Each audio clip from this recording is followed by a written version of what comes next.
ሰላም ጤና ይስጥልን ውድ አድማጭ ተመልካቾቻችን የሰዓቱን ዜና ከማል ሚዲያ ይዘንላችሁ ቀርበናል ከዜናዎቹ ጋር ቢኒያም ከድር ነኝ በቅድሚያም አበይት ነጥቦቹን እነሆ በትግራይ ክልል የተጀመረው ተቃውሞ ዛሬም ድረስ ያልተቋረጠ ሲሆን ታጣቂዎች በባለስልጣናቱ ላይ መተኮስ መጀመራቸው ተሰምቷል በጎጃም ፍኖተ ሰላም በፋኖና ማህበረሰቡ መካከል በተፈጠረ ግጭት ከ10 ሰዎች በላይ መገደላቸው ተሰማ የሰባዊ አቅርቦት እንዳላደርስ የመንገድ መዘጋት እንቅፋት ሆኖብኛል ሲል የአማራ ክልል ሲቪክ ማህበረሰብ ህብረተሰብ አስታውቋል ከውጭ ህንድ የሩሲያን ነዳጅ መግዛት ለማቆም መስማማቷ ተሰማ እስከ ዜናው ፍጻሜ ድረስ አብራችሁን ከሆናችሁ እነዚህንና ሌሎች ለዕለቱ የተመረጡ ዜናዎችን የምታዳምጡ ይሆናል ከአፍታ ቆይታ በኋላ እንመለሳለን እስከዚያው ሚዲያችንን ሰብስክራይብ ዜናውን ላይክ እና ሼር ማድረጎትን አይዘንጉ ታላቅ የምስራች በ4 ሚሊዮን 400 ሺህ ብር በአጠቃላይ ክፍያ የቤት ባለቤት ሆኖ ሜሪት ፕሮፐርቲስ በሪል ስቴት ዘርፍ እንዲሁም በኮንስትራክሽን 2 ዓመታትን ያስቆጠረው ድርጅታችን አሁን ደግሞ ሰፊ ሙያዊ ክህሎት ተላብሶ የፖስቴንሽን ኮንስትራክሽን ቴክኖሎጂ ተጠቅሞ በውባ ፒያሳ ዘመናዊ መኖሪያ አፓርትመንት ቤቶችን በተመጣጣኝ ዋጋ አቅርበንሎታል አራዳ ፓርክና ወዳጅነት ፓርክ ከፊትና በስተጀርባ ያደመቁት የውብ መንደራችን ሁለት ቤዝመንት ያለው እስከ 4ኛ ወለል ደረጃውን የጠበቀ ሞል እንዲሁም ባልተለመደ መልኩ 5ኛና 6ኛ ተጨማሪ መኪና ማቆሚያ ሆኖ ያገለግላል ለደንበኞች ጥራትና ምቾት የሚተጋው ድርጅታችን ሜሪት ፕሮፐርቲ በዚህ መንደር መዋኛ ገንዳ ጂምናዚየም ደረጃውን የጠበቁ ሰፋፊ ሊፍቶች ምቹና በቂ መኪና ማቆሚያ ቦታዎች ዘመናዊ የደረቅ ቆሻሻ ማስወገጃ አውቶማቲክ ጄኔሬተር የተገጠመለት የከርሰ ምድር ውሃና ለተለያዩ አገልግሎቶች የሚውሉ ሰገነት አካቷል ከባለ 1 እስከ ባለ 3 መኝታ ቤቶችን በ10% ቅድመ ክፍያ ከ441 ሺህ ብር ጀምሮ የቤት ባለቤት ይሆኑ እንዲሁም 70% ለሚከፍሉ ደንበኞቻችን 30% ልዩ የማስተዋወቂያ ቅናሽ ይዘንሎት መተናል ታዲያ ይህ ቅናሽ የሚቆየው ለ10 ተከታታይ ቀናት ስለሆነ በ0941 44 7879 ላይ ይደውሉ በትግራይ ክልል የተጀመረው ተቃውሞ ዛሬም ድረስ ያልተቋረጠ ሲሆን ታጣቂዎች በባለስልጣናቱ ላይ መተኮስ መጀመራቸው ተሰምቷል በዚህ ጉዳይ ተጨማሪ አለን በትግራይ ክልል ያለው ነገር እጅጉን ያስፈራል ወጣቶች 50 ዓመት ሙሉ በጨቆናቸውና ከሰው በታች ባደረጋቸው ወያኔ ላይ በትራቸውን ለማሳረፍ ቆርጠው ተነስተዋል በዚያ የመኪና እንቅስቃሴ ከተቋረጠ 3 ቀናት ሞልተውታል ምንም አይነት የሥራ እንቅስቃሴ የለም ክልሉ እንደተወረረ ከተማ ጸጥ ረጭ ብሏል የክልሉ ጊዜያዊ አስተዳደር ፕሬዝዳንት የት እንዳለ አይታወቅም ሌሎችም የህዋት ባለስልጣናት የወጣቱን ቁጣ መቋቋም ከብዷቸው ድምጻቸውን አጥፍተው ካሉበት ቦታ ተደብቋል ከዛሬ ነገ ቁጣው ይበርድ ይሆን በሚል ምኞት ውስጥ ይገኛሉ አሁን ነገሮች ከወያኔ ቁጥጥር ውጭ ሆኗል ትናንትና እንዳይናገርና እንዳይቃወም አፍኖ ይገዛቸው የነበረው ህዋት ዛሬ ኃይሉ ተዳክሞና የትናንትናው ጉልበቱ ከድቶት ፍርሃት ባሸበበው ህዝነ ልቦና ተውጦ በጉሮኖ ውስጥ ተደብቆ ይገኛል ይህ ቡድን ከ27 ዓመታት በኋላ ከመዲናዋ አዲስ አበባ ሸሽቶ መቀሌ ቢደበቅም ከ7 ዓመታት በኋላ የመቀሌ ህዝብ በላያቸው ላይ ዞሮባቸው ከመቀሌ ወዴት ሄዶ እንደሚደበቁ ግራ የገባቸው ባለስልጣናቱ አሁን ያላቸው ብቸኛ ተስፋ ኢሳያስ አፈወርቂ ብቻ ነው እነዚህ ለዘመናት ከኢትዮጵያ ይልቅ የሻዕቢያ መንግስትን ሲያገለግሉ የኖሩ የህዋት ባለስልጣናት ከአዲስ አበባ ሸሽተው መቀሌ ቢደበቁም ከመቀሌ ደግሞ አስመራ ማረፊያቸው ሊያደርጉ ተቃርቧል ከመቀሌ የተነሳው ተቃውሞ በአዲግራት ከተማ አድርጎ ሽሬ የደረሰ ሲሆን ሽሬ ወደ ሽራሮ የሚወስደው መንገድ በታጣቂዎች ተዘግቷል ታጣቂዎች ወይ ምሩን ወይ ስልጣን ልቀቁ በቃችሁ ሁሉም ነገር ካቅማችን በላይ ሆኗል ሲሉ ድምጻቸውን አሰምቷል በሌላ በኩል ደግሞ 4 ዓመት ሙሉ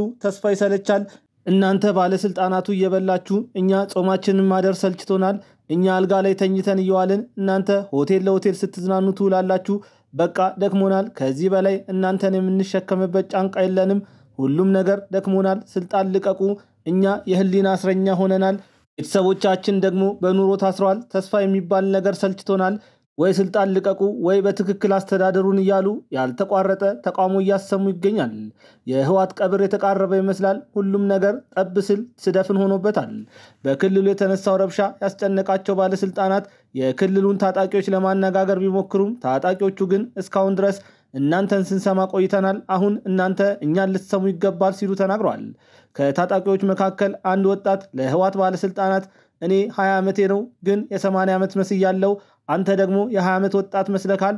ይህንን ሁሉ መስዋዕትነት የከፈልነው አታላችሁን ነው። ወጣትነታችን ረግፏል። በተወለድንበት መንደር ተስፋ እንዳናደርግ አድርጋችሁናል። ይህ ሁሉ እናንተ ያመጣችሁት ጦስ ነው። በቅቶናል። ከዚህ በኋላ እናንተ ላይ ተስፋ የለንም ሲል ተናግሯል። በዚህ ጉዳይ ላይ የደረሰን የቪዲዮ ማስረጃ አለን። እሱን ተከታትለን እንመለሳለን።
በጎጃም የሚንቀሳቀሰውና በዘመነ ካሴ የሚመራው ጽንፈኛ ፋኖ በጎጃም ፍኖተ ሰላም በወሰደው ጥቃት 10 ሰው መሞታቸው ተሰማ። ነፍሴ የተጨነቀች ልቤ ፍርሃት አላት። ሰውነቴን አንዳች ነገር ሲወረው ይሰማኛል። ምን አለ ልጅ ባይኖረኝ ብዬ ተመኘው። መሽቶ በነጋ ቁጥር ተመስገን እያልን ነው። በዚህ ሰዓት በአማራ ክልል ውስጥ መኖር በጣም ያስፈራል። መቼ እንደሚመጡ አይታወቅም። ገንዘብ አለክ የለከም አይሉም። ብቻ ድንገት ዘው ብለው ነው የሚገቡት። በጣም ከጨከኑ ይገሉካል። ከራሩልህ ደግሞ ለብዙ ሆኖ ደፍረው እንዳትሞት እንዳትሽር አድርገው ደብድበው ይወጣሉ ስትል የተናገረችው የፍኖተ ሰላም ነዋሪ ትናንትና አመሻሽ ላይ ብዛት ያላቸው ታጣቂዎች ወደ መንደራችን በመምጣት መንግስትንና መከላከያን ትደግፋላችሁ፣ ይህ ደግሞ የእኛን ትግል ወደኋላ እየጎተተው ይገኛል በማለት ንግግር መጀመሩን አስታውሳ ማህበረሰቡ ለመጡት ታጣቂዎች ያለውን ነገር እያስረዱ በነበሩበት ወቅት ከመካከላቸው አንደኛው ታጣቂ በተኮሰው ጥይት 2 ሰዎች እንደተገደሉ ተናግራለች።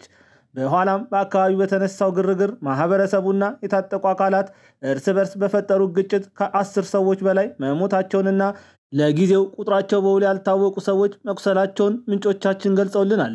ሌላ ስሟ እንዳይጠቀስ የፈለገች የፍኖተ ሰላም ነዋሪ ስራ አትስሩ፣ ከቤት አትውጡ ነው የሚሉን። እንኳን ሳይሰራ ተሰርቶ ኑሮ መግፋት ከባድ ነው። ካልሰራን ልጆቻችን ከየትም አምጥተን ልናበላቸው አንችልም። እንደ ቤተሰብ ስትሆን ሁሉም ነገር ከባድ ነው። እኔ ሳልበላ መዋል ማደር እችል ይሆናል፣ ልጆቼ ግን ሲርባቸው ምግብ ማለታቸው አይቀርም። ምን ልስጣቸው ስትል ተናግራለች። የሰብአዊ አቅርቦት እንዳላደርስ የመንገድ መዘጋት እንቅፋት ሆኖብኛል ሲል የክልሉ ሲቪክ ማህበረሰብ ህብረት አስታወቀ። ትዕግስት ቱሉ ተጨማሪ አላት። በአማራ ክልል ባለው የጸጥታና የሰላም እጦት ምክንያት ለተለያዩ ችግሮች ለተጋለጡ ዜጎች ሰብአዊ ድጋፍ ለማድረግ ከአንድ ቦታ ወደ ሌላ ቦታ መንቀሳቀስ መቸገሩን የአማራ ክልል የሲቪል ሰርቪስ ማህበረሰብ ህብረት አስታውቋል።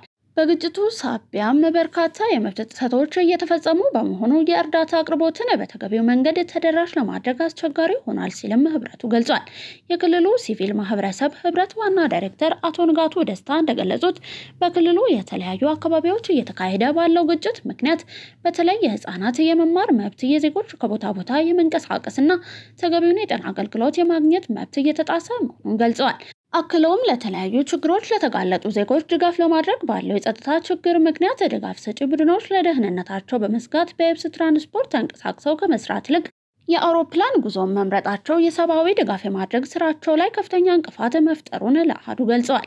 በአማራ ክልል ያለው የሰላም እጦት ማህበረሰቡን ለማህበራዊ ኢኮኖሚያዊና የተለያዩ ችግሮች እየዳረገ በመሆኑ የሚመለከተው አካል ትኩረት ሰጥቶ መስራት እንደሚገባ የህብረቱ ዋና ዳይሬክተር አሳስበዋል። በዚህም መንግስት ከታጠቁ ኃይሎች ጋር በመነጋገር ወደ ምክክርና ድርድር እንዲመጡ የማድረግ ኃላፊነት እንዳለበትም አክለዋል። በተለይ የሰብአዊ መብት ጥሰት እንዲከበርና በሰላም ዙሪያ የሚሰሩ አካላት ልዩ ትኩረት በመስጠት ዘላቂ መፍትሄ መስጠት እንደሚገባውም አጽንኦት ሰጥቷል። በአክሱም ዩኒቨርሲቲ ስፔሻላይዝድ ሆስፒታል የደረሰ የእሳት አደጋ በሚሊዮኖች የሚገመቱ የሕክምና መሳሪያዎችና ግብዓቶች መውደማቸው ተገለጸ። በአክሱም ዩኒቨርሲቲ ጤና ሳይንስ ኮሌጅ እና አጠቃላይ ስፔሻላይዝድ ሆስፒታል መንስኤው ባልታወቀ ምክንያት የእሳት ቃጠሎ አደጋ መከሰቱ ተገልጿል። በእሳት ቃጠሎ በሆስፒታሉ የሚገኝ ዋና መድኃኒት መጋዘን ጉዳት የደረሰበት ሲሆን በውስጥ የነበሩ በሚሊዮኖች የሚገመቱ የሕክምና መሳሪያዎችና ግብዓቶች መውደማቸው ተነግሯል። እሳት አደጋውን የዩኒቨርሲቲ ሰራተኞች፣ የጤና ሳይንስ ተማሪዎች፣ የአክሱም ከተማ ጸጥታ አባላት፣ የአክሱም ከተማ ማዘጋጃ ቤት፣ የአክሱም ከተማ ወጣቶች፣ ፌዴራል ፖሊስ እንዲሁም የኢትዮጵያ አየር መንገድ እሳት አደጋ ሰራተኞች በጋራ በመሆን ተቆጣጥሮታል ሲልም ተነግሯል። የደሞዝ ማሻሻያ የኑሮ ሁኔታን ለማሻሻል በሚደረገው ጥረት የመንግስት ቁርጠኝነት የታየበት ነው ሲሉ ሰራተኞች ተናገሩ። በዚህ ጉዳይ ላይ ተጨማሪ በትዕግስት ሁሉ የሚቀርብላችሁ ይሆናል። የዜጎችን ኑሮ ለማሻሻልና የኑሮ ውድነቱን ለማቃለል በበጀት ዓመቱ ከመስከረም ወር ጀምሮ ለመንግስት ሰራተኞች የደሞዝ ማሻሻያ ለማድረግ መወሰኑ ይታወሳል። የደሞዝ ማሻሻያው በተለይም ዝቅተኛ ተከፋይ የሆኑ የመንግስት ሰራተኞችን የኑሮ ጫናን በማቃለል ረገድ ትርጉም ያለው መሆኑም ይታወቃል። በዚህ ጉዳይ ላይ በጅጋ ከተማ የኢትዮጵያ ዜና አገልግሎት ያነጋገራቸው የመንግስት ሰራተኞች የደሞዝ ማሻሻያውን የኑሮ ሁኔታን ለማሻሻል በሚደረገው ጥረት የመንግስት ቁርጠኝነት የታየበት መሆኑን በማንሳት በጭማሪውን መደሰታቸውን ገልጿል። የደሞዝ ማሻሻያውን በአሁኑ ወቅት ያለው የኑሮ ጫና ያገናዘበ በመሆኑ ኑሮ ለመቋቋም የሚያግዝ መሆኑን አንስተው ስራቸውን በተሻለ ትጋት ለማከናወንም መነሳሳት የፈጠረላቸው መሆኑን ተናግሯል። በአሪዞና ገቢዎች መምሪያ የምጣኔ ሀብት ጥናት ባለሙያ ሀብታሙ ሊዳ መንግስት የወቅቱን የኑሮ ሁኔታ ታሳቢ በማድረግ ለሰራተኛው የደሞዝ ማሻሻያ ማድረግ ተገቢና ወቅታዊ መሆኑን ገልጸዋል። የደሞዝ ማሻሻያው የኑሮ ጫናን ከማቃለል ባለፈ ለስራ ጥሩ ተነሳሽነት ያመጣ ስለመሆኑም አንስተዋል።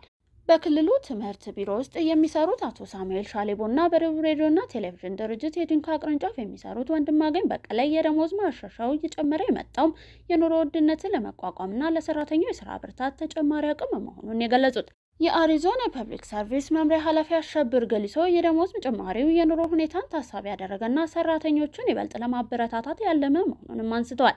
በመሆኑም ሰራተኛው ህዝብን በቅንነትና በታማኝነት የማገልገል እንዲሁም ውጤታማ ስራዎችን በማከናወን ለተደረገው ጭማሪ ተግባራዊ ምላሽ መስጠት እንዳለባቸው አስገንዝበዋል።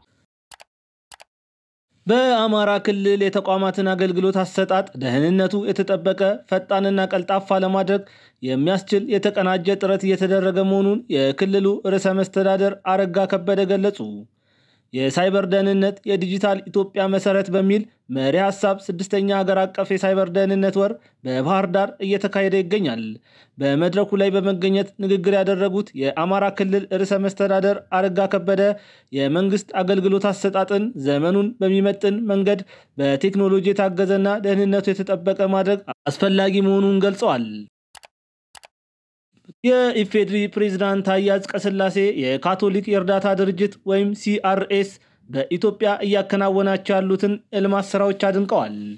ፕሬዝዳንት ታዬ አጽቀሥላሴ ከኢትዮጵያ ካቶሊካዊት ቤተክርስቲያን ሊቀ ጳጳስ ብፁዕ ካርዲናል ብርሃነ ኢየሱስ ሱራፌልና ከድርጅቱ ዋና ስራ አስፈጻሚ ሻን ካላሃን ጋር ተወያይቷል። ፕሬዝዳንቱ በዚህ ወቅት እንዳሉት የካቶሊክ የእርዳታ ድርጅት በኢትዮጵያ በተለይም አርሶና አርብቶ አደሮችን በመደገፍ በርካታ ተግባራትን እያከናወነ ይገኛል ብሏል። ድርጅቱ እያደረገው ያለውን ድጋፍ አድንቀው በቀጣይም ለሚያከናውናቸው ተግባራት መንግስት አስፈላጊውን ድጋፍ እንደሚያደርግ አረጋግጠዋል። ለሰዓቱ የነበሩን የሀገር ውስጥ ዘገባዎች እነዚህን ይመስላሉ። አሁን በቀጥታ ወደ ውጭ ሀገር ዜናዎች የምናልፍ ይሆናል። ፓኪስታንና አፍጋኒስታን የ48 ሰዓት የተኩስ አቁም ስምምነት ማድረጋቸው ተሰማ። በዚህ ጉዳይ ላይ እፎይታ ጌትነት ተጨማሪ ዘገባ አላት። ሁለቱ ኃይሎች ማምሻቸውን ከፍተኛ የተኩስ ልውውጥ ካደረጉ በኋላ ለ2 ቀን የሚቆይ የተኩስ አቁም ስምምነት ማድረጋቸውን ቲአርቲ ዘግቧል። በተኩስ ልውውጡ በርካታ ንጹሃንና ወታደሮችን ተገድለዋል። ፓኪስታን በካቡል በፈጸመችው ጥቃት ከ15 እስከ 20 የሚደርሱ የታሊባን ወታደሮችን መግደሏን ያሳወቀች ሲሆን ታሊባን በበኩሉ 12 ሲቪሎችን መግደላቸውንና ከ100 በላይ መቁሰላቸውን አሳውቋል። የህንዱ ጠቅላይ ሚኒስትር ናሬንድራ ሞዲ የሩሲያን ነዳጅ መግዛት ለማቆም መስማማታቸውን ፕሬዝዳንት ዶናልድ ትራምፕ ተናገሩ። በዚህ ጉዳይ ላይ ትዕግስት ሁሉ ተጨማሪ ዘገባ አላት።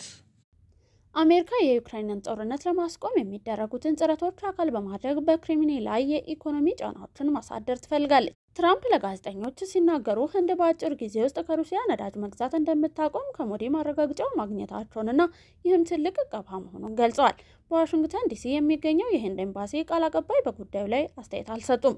የአሜሪካው ፕሬዝዳንት በንግድ ጦርነት ህንድ የሩሲያን ነዳጅ መግዛት እንድታቆም ግፊት እያደረጉ ሲቆዩ ዴልሂ ይህንን እርምጃ ለመውሰድ ባለመፈለጓ ዲፕሎማሲያዊ ክፍተቶች ተፈጥረዋል። ለሰዓቱ የነበሩን ዜናዎች እነዚህን ይመስሉ ነበር። በእኔ በኩል አበቃው። ከቀሪ የመሃል ሚዲያ ፕሮግራሞች ጋር መልካም ጊዜ እንዲሆንላችሁ ተመኘው።